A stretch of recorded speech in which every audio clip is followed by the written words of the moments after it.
English Stories OG. Learn English through listening. Marcus always believed that getting lost was part of traveling.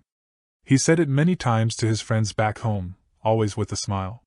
But that was before he actually got lost. That was before the mountains of northern Carvenia swallowed him whole. Carvenia was a small country in Eastern Europe that most people had never heard of.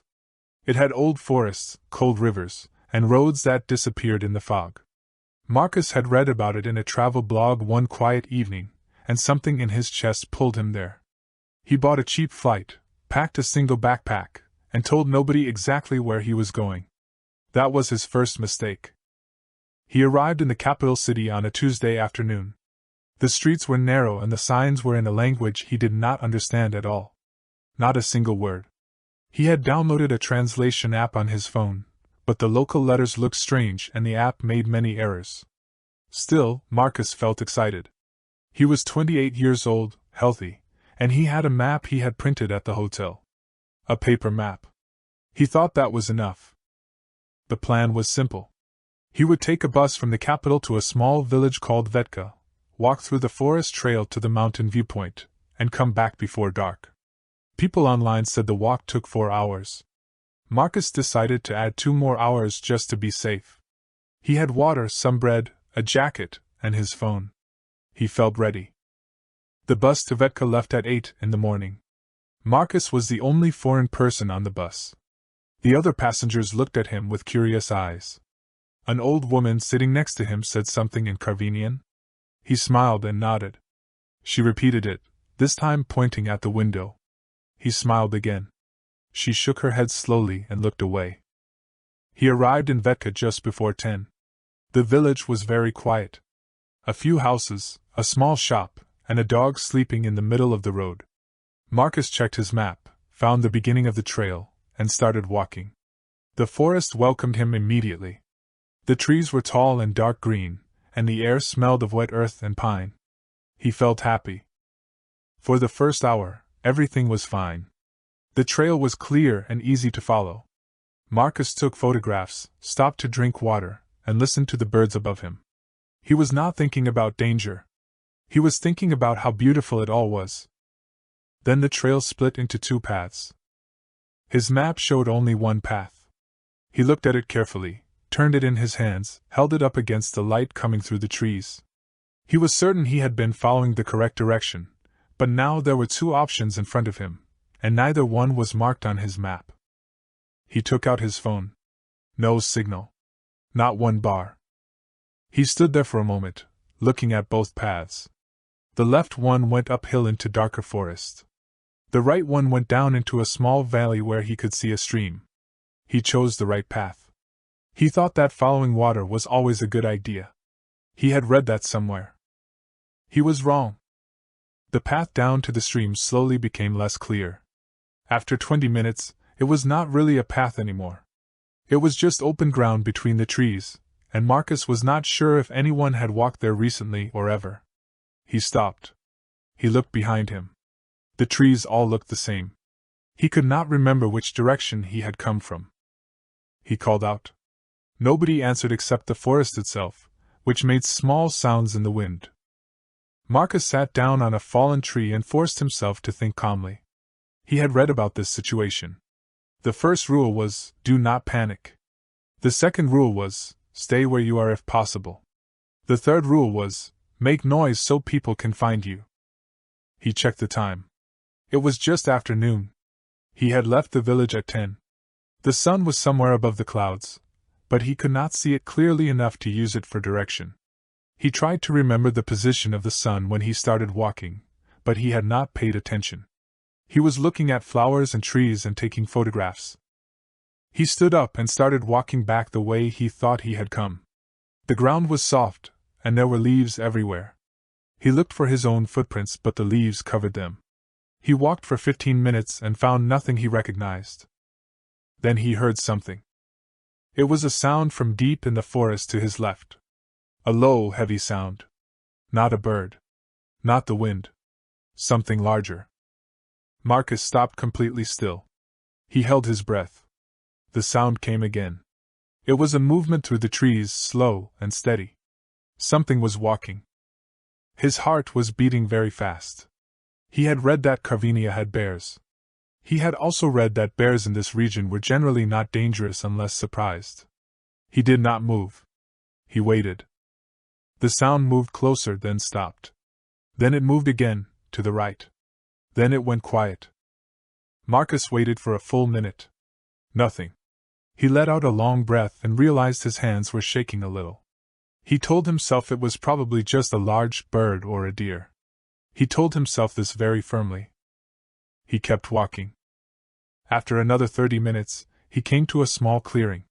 In the middle of the clearing was a stone structure, old and broken, like the wall of a building that no longer existed. Marcus looked at it carefully. He had not seen this on the trail before. But it told him something important. People had been here.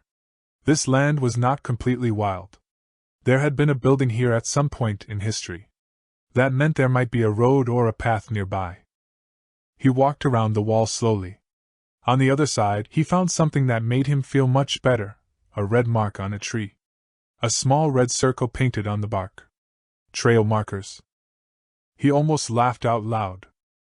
He found another red mark on a tree further ahead, and then another.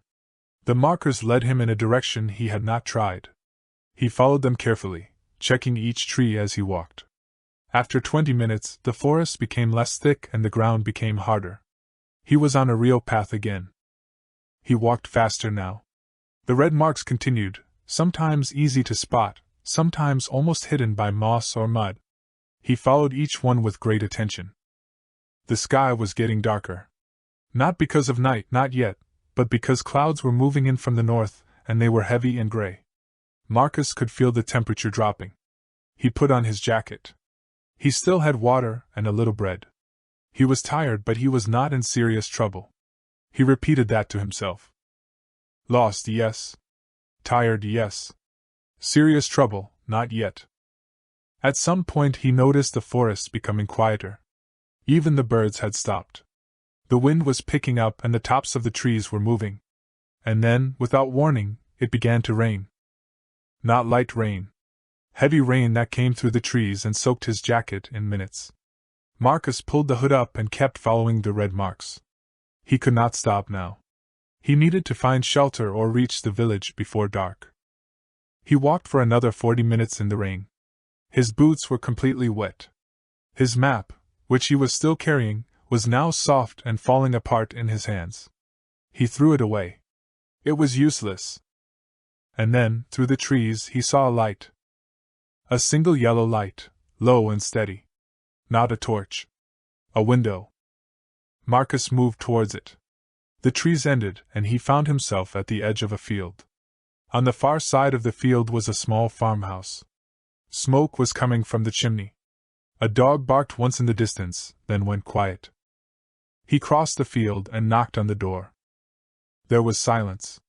Then footsteps. The door opened a little and an old man looked out. He was perhaps 70 years old, with a white beard and very sharp eyes. He looked at Marcus from his wet boots to his wet hair and said something in Carvinian. Marcus said the only word he had learned before the trip. He had found it online and written it in a notebook. He said, Pomak. It meant, help. The old man opened the door wider. Inside, the house was warm and smelled of soup. The old man's wife came from the kitchen, wiping her hands on a cloth. She looked at Marcus with the same sharp eyes and then began speaking quickly to her husband. Marcus stood near the door, dripping onto the floor. He felt embarrassed but also deeply relieved. The woman pointed to a chair near the fire. Marcus sat down. She brought him a towel and then a bowl of something hot that he ate without asking what it was. It was the best thing he had ever tasted. The old man sat across from him and watched him eat. After a while, he took out a very old mobile phone and dialed a number. He spoke for a few minutes. Then he held the phone out to Marcus. A young woman's voice came through. She spoke English. Hello? My grandfather says you are lost. Is this correct? Marcus said yes. The young woman spoke to her grandfather again, and then came back to Marcus. She said she lived in the next town, and would come in her car within 1 hour. She said Marcus should stay with her grandparents. She said do not go back outside. Marcus said thank you. He said it many times. He sat by the fire and dried his clothes and drank 2 cups of tea. The old couple did not speak to him much, but they watched him with what felt like kindness. The woman brought him dry socks that were much too big for his feet. He put them on anyway. An hour later, headlights appeared outside the window. The young woman was perhaps 25, with dark hair and a direct way of speaking. Her name was Daria. She shook Marcus's hand firmly and looked him over the way her grandfather had. She said, "You are lucky it was my grandfather's house and not the other forest." Marcus asked what she meant. She said, "The eastern part of the forest, further up, is where old mines are. Some are open. Some are hidden. Every few years someone falls. You came from the west side. You were lucky." Marcus did not say anything for a moment.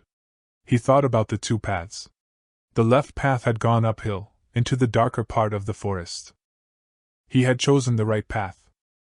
Daria drove him to Vetka that evening. The village was quiet and a little dark. She waited while he collected his small bag from the only guest house, where the owner had been calling the local police station for the past 2 hours. The guest house owner was a large woman with red cheeks who grabbed his arm and spoke to him in rapid Carvinian. Daria translated. "She says you are an idiot." Marcus nodded. "She is right." Daria drove him all the way back to the capital that night. It took 2 hours. They talked along the way. She was studying environmental science. She knew the forest well. She told him that the red trail markers were part of an old hiking system that had been set up 30 years ago. Some of the signs were missing because of weather, and because nobody had fixed them for years. She said it was not a safe trail for a person alone without a guide. He said he had read online that it was easy. She looked at him with those sharp eyes. "The internet is not always honest about Carvinia." He arrived at his hotel at midnight. His clothes were still slightly damp. He sat on the edge of the bed for a long time without doing anything. Then he opened his notebook and wrote down the day. He tried to write down everything he remembered: the 2 paths, the sound in the forest, the red marks on the trees, the yellow light in the window, the word Pomak. He wrote at the bottom of the page, "Next time, ask more questions before you go." He looked at the sentence for a while. Then he crossed out, "next time," and wrote, "Always. Always ask more questions before you go." In the morning, he went back to the small cafe near the hotel where he had eaten breakfast 2 days before. He sat at the same table. He ordered the same coffee. The woman behind the counter remembered him and smiled. He smiled back. He stayed in Carvinia for 4 more days. He hired a local guide for the mountain walk. He finally reached the viewpoint he had wanted to see. It was exactly as beautiful as the blog had described, maybe more. Standing there above the trees and the clouds, he thought about how close he had come to not seeing it at all. He thought about the old man who opened the door. He thought about Daria and her sharp eyes and her honest way of talking. He thought about the dry socks that were too big for his feet. When he got back to the capital, he bought a postcard and wrote Daria's address on it, which she had given him in the car. He wrote, "Thank you for coming. Thank you for the socks. I will not forget Carvinia." He posted it at the small post office near his hotel. He did not know if she would get it. He did not know if the postal system was reliable. But he sent it anyway. On his last morning, Marcus stood outside the airport with his backpack and looked at the mountains in the distance. Gray and large and very still. They did not care that he had been lost in them. They did not care that he had been afraid. They were just there, the same as always. He thought, that is the thing about nature. It does not judge you. It is simply bigger than you. And the moment you forget that, it will remind you. He picked up his bag. He went through the doors. He went home. But Carvinia stayed with him. Not just as a memory, not just as a story he would tell at dinner one day. It stayed with him as a feeling. The feeling of being completely alone in a forest, not knowing where you are, and then seeing a light in the distance. That feeling, he decided, was worth the fear. Just barely. But worth it. End of story.